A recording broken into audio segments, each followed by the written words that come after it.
Diyos ko, akala mo ba yung presidente natin nagtatrabaho? Hindi nagtatanong yan at all. Hindi, I swear to the flag, si BBM, hindi yan siya nagtatanong ng trabaho at all. Kaya napansin nyo ba, walang direksyon yung governance at walang direksyon yung iba't ibang departamento. Bakit? Kasi he doesn't give direct, he doesn't command.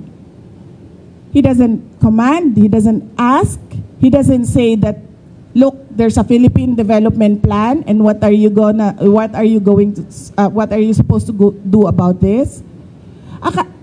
Akala nyo ba yung ginawa ko sa DepEd, galing yun kay Bibi? Hindi, akin yun. Lahat.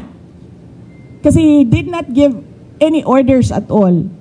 So pag upo ko doon, sabi ko sa mga kasamahan ko, sa mga USEC at ASEC, I think this is our show.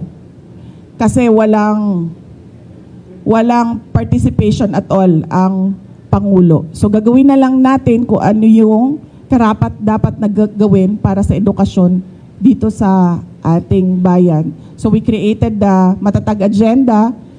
We followed through with the Matatag Curriculum. At unfortunately, hindi kami natapos kasi, yun nga, nag-decide ako na I don't deserve the attacks that were thrown at me by the administration. Kasi ako na nga lang siguro yung kaisa-isa dong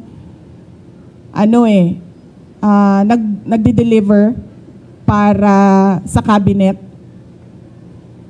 ni BBM. Tapos ganun pa yung gagawin nila sa akin. O di, nung nawala ako, edi wala na. Wala na siyang accomplishment at all.